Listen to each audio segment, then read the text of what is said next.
మే మాసాంతంలో దేశ ఆర్థిక పరిస్థితి చాలా మేరకు నిరాశాజనకంగా ఉన్నది. జూన్ ఆరంభంలో ప్రభుత్వం విధానపరమైన చర్యలు చేపట్టింది. వీటిలో భాగంగా ప్రవాస భారతీయులు, అర్హత కలిగిన విదేశీ సంస్థలు నిర్దిష్ట భారత ప్రభుత్వ సెక్యూరిటీలలో ఎలాంటి పరిమాణాత్మక పరిమితులు లేకుండా పెట్టుబడి పెట్టేందుకు అనుమతించే ఫుల్లీ యాక్సెసిబుల్ రూట్ అనే విధానాన్ని కొత్తగా 15, 30, 40 సంవత్సరాల ప్రభుత్వ బాండ్లకు విస్తరిస్తున్నట్లు భారతీయ రిజర్వ్ బ్యాంకు ప్రకటించింది. విదేశీ పోర్ట్ఫోలియో మదుపుదారులపై ఇప్పటివరకు ఉన్న నిర్దిష్ట పరిమితులు, గరిష్ట పరిమితులను కూడా తొలగించారు. విదేశీ మదుపుదారులను దీర్ఘకాలిక మూలధన లాభాలపై 12.5% పన్ను చెల్లింపు నుంచి మినహాయిస్తూ ప్రభుత్వం ఒక ఆర్డినెన్స్ జారీ చేసింది. ప్రభుత్వ బాండ్ల విక్రయంపై 20% పన్నును నిలిపివేస్తున్నట్లు కూడా ఆ ఆర్డినెన్స్ ప్రకటించింది. ప్రవాస భారతీయులు, భారతీయ సంతతికి చెందిన విదేశీ పౌరులు మొదలైన వారికి ఉద్దేశించిన FCNRB డిపాజిట్లను సేకరించేందుకు కూడా బ్యాంకులకు RBI అనుమతినిచ్చింది. ఇవన్నీ ప్రశస్త చర్యలు, సందేహం లేదు. గతంలో వాటిని అమలుపరిచినప్పుడు మంచి ఫలితాలను ఇచ్చినవిగా నిరూపితమయ్యాయి. ప్రస్తుత క్లిష్ట పరిస్థితుల్లో అవి దేశంలోకి విదేశీ కరెన్సీల ప్రవాహాన్ని పెంపొందిస్తాయని ప్రభుత్వం భావిస్తోంది. విదేశీ మారక ద్రవ్య నిల్వలను 30 నుంచి 40 బిలియన్ అమెరికన్ డాలర్ల మేరకు పెంపొందించవచ్చని అంచనా. విదేశీ మారక ద్రవ్య నిల్వల పెరుగుదల రూపాయి విలువ పతనాన్ని అరికట్టేందుకు అవకాశమున్నది. చిక్కిపోతున్న రూపాయి మన గౌరవనీయ ప్రధానమంత్రికి ఒక రాజకీయ సమస్యగా పరిణమించింది. డాలర్ రూపాయి మారకం విలువను 40 రూపాయలుగా నియంత్రిస్తామని 2014లో ఆయన హామీ ఇచ్చారు. ఉవ్వెత్తిన ఎగసిన కడలి తరగను అలా నిలిచిపోవాలని కింగ్ కాన్యూట్ ఆదేశించిన చందంగా మన ప్రధానమంత్రి వాగ్దానము ఉన్నది సుమా.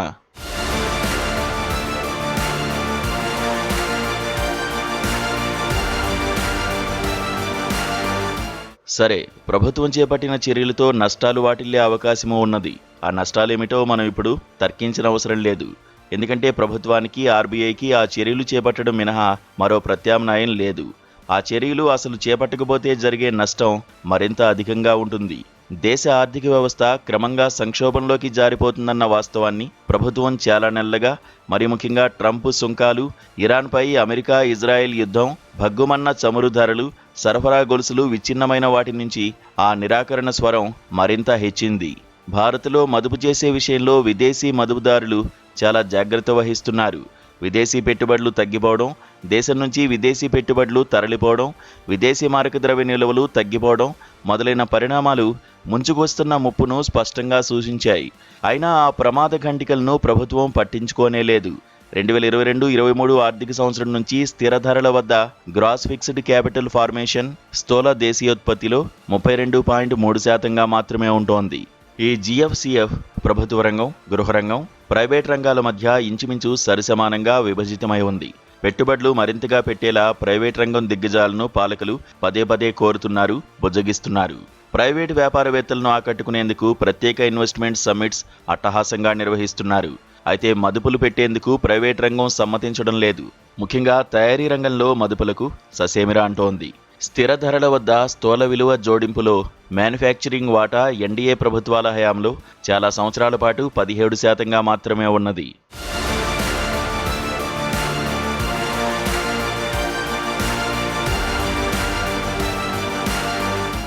RBI నెలవారీ బులెటిన్లు, ఆర్థిక మంత్రిత్వ శాఖ నెలవారీ సమీక్షలు దేశ ఆర్థిక వ్యవస్థ స్థితిగతులు ఆరోగ్యదాయకంగా ఉన్నాయనే సంతృప్తిని కలిగిస్తూ వచ్చాయి.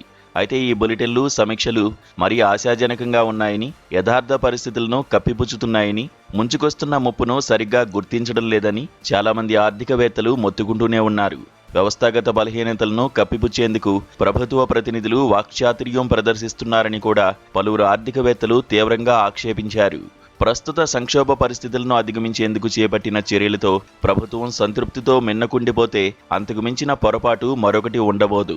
ప్రధాన ఆర్థిక సలహాదారు అనంత నాగేశ్వరన్ ఒక ఇంటర్వ్యూలో ఆర్థిక వ్యవస్థ విషయమై ప్రభుత్వ ప్రస్తుత ఆలోచనా విధానాన్ని సంగ్రహించి చెప్పారు. బంగారం దిగుమతులపై పరిమితులు విధించడాన్ని గురించి అడిగిన ఒక ప్రశ్నకు ఆయన నేరుగా సమాధానమివ్వకుండా బంగారం దిగుమతులపై పరిమితులు విధించిన విషయం తనకు తెలియదని అన్నారు. అనంత నాగేశ్వరన్ ప్రభుత్వ ప్రధాన సలహాదారు. దేశానికి సంబంధించిన సమస్త ఆర్థిక వ్యవహారాలపై ఆయనకొక దృక్పథం ఉండి తీరాలి. కీలక ఆర్థిక కార్యకలాపాలపై ప్రభుత్వానికి సలహా ఇవ్వడం ఆయన బాధ్యత. మరి బంగారం దిగుమతులపై పరిమితులు విధించిన విషయం ఆయనకు తెలియకపోవడం ఏమిటి? ఈ అంశంపై ఆయన గుంభనంగా మాట్లాడారు. కారణమేమిటి? యూపీఏ ప్రభుత్వం తన తుదినాళ్లలో బంగారం దిగుమతులపై పరిమితులు విధించినప్పుడు నరేంద్ర మోదీ ఇలా ప్రతిస్పందించారు. ఆర్థిక మంత్రి మీ మంగళసూత్రాలను అపహరిస్తున్నారు. నాటి మోదీ విమర్శలు తెలిసి ఉన్న కారణంగానే అనంత నాగేశ్వరన్ అలా మాట్లాడి ఉండొచ్చు. అయినా బంగారం దిగుమతులకు అడ్డంకులు సృష్టించడం మినహా ప్రభుత్వానికి మరో మార్గం లేదు అనే విషయాన్ని కూడా ఒప్పుకుని తీరాలి.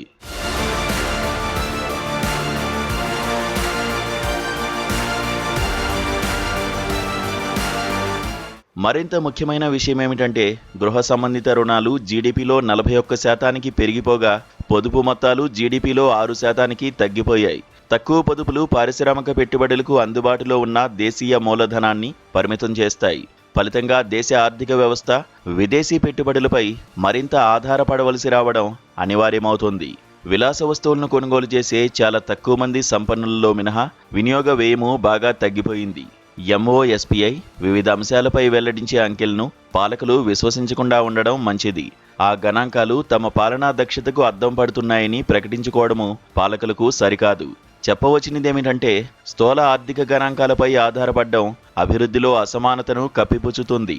ఈ పరిస్థితులను అధిగమించేందుకు ప్రభుత్వం చేయవలసిందేమిటి? ప్రభుత్వ వ్యయాలను నేరుగా పెంచాలి లేదా ప్రజల చేతుల్లోకి మరింతగా డబ్బు చేర్చాలి. ఇందుకు అనేక మార్గాలు ఉన్నాయి. ద్రవ్యోల్బణానికి అనుగుణంగా కనీస వేతనాలు పెంచాలి. వినియోగంపై పన్నులు తగ్గించాలి. Great Nicobar container port come airport లాంటి పర్యావరణ హానికరమైన ప్రాజెక్టులకు స్వస్తి చెప్పాలి. విద్యా రుణాలను మరింతగా పెంచాలి. గ్రామీణ ఉపాధి హామీ పథకం తదితర శ్రమ, సాంద్ర ప్రజా ప్రయోజన సంక్షేమ పథకాలను పునరుద్ధరించి మరిన్ని నిధులు వాటికి కేటాయించాలి. త్రాగునీరు, గ్రామీణ రహదారులు, గ్రామీణాభివృద్ధి పథకాలు, పట్టణ గృహ నిర్మాణం మొదలైన వాటికి కేటాయించిన నిధులను గత ఆర్థిక సంవత్సరంలో వలే కాకుండా సంపూర్ణంగా ఖర్చు చేయాలి. మంజూరు చేసిన ప్రభుత్వ ఉద్యోగాల్లో ఖాళీలను, ప్రత్యేకించి క్లాస్ 3, క్లాస్ 4 ఉద్యోగాలు, డాక్టర్లు, ఉపాధ్యాయులు, నర్సులు, పోలీస్ దళాల్లో జవాన్లు, కేంద్ర సాయుధ పోలీసు బలగాలు, రైల్వేస్లో కార్మికులు మొదలైన ఉద్యోగాల్లో ఖాళీలను సత్వరమే భర్తీ చేసేలా రాష్ట్ర ప్రభుత్వాలను కేంద్రం ప్రోద్బలించాలి. నిక్కచ్చిగా చెప్పాలంటే ఆ ఉద్యోగ ఖాళీల భర్తీ విషయమై రాష్ట్ర ప్రభుత్వాలను కేంద్రం తప్పనిసరిగా ఒత్తిడి చేయాలి. మధ్యతరగతి, దిగువ మధ్యతరగతి యువజనులు ఎంతగానో ఆశలు పెట్టుకున్న ఉద్యోగాలవి. వాటిని భర్తీ చేయడం వల్ల సమాజ శ్రేయస్సుకు, ఆర్థిక పురోగతికి ఇతోధిక మేలు జరుగుతుందని మరి చెప్పనవసరం లేదు. ప్రభుత్వాలు తమ విద్యుక్త ధర్మాలను ప్రజలకు ఉత్తేజకరంగా నిర్వర్తించాలి. అప్పుడే భవిష్యత్తు పట్ల వారిలో ఆశాభావం నెలకొంటుంది. ఆ సమున్నత లక్ష్యాల పరిపూర్తికి ప్రధానమంత్రి నరేంద్ర మోదీ తన శక్తి సామర్థ్యాలను వినియోగించాలి. ప్రజల్లో విభేదాలు రెచ్చగొట్టే ఆర్థికాభివృద్ధికి ఏమాత్రం దోహదం చేయని భావజాలపరమైన రాజకీయాలకు స్వస్తి చెప్పాలి. సామాజిక సామరస్యానికి, సమ్మిళిత అభివృద్ధికి ప్రాధాన్యమిచ్చే పరిపాలన అందించాలి.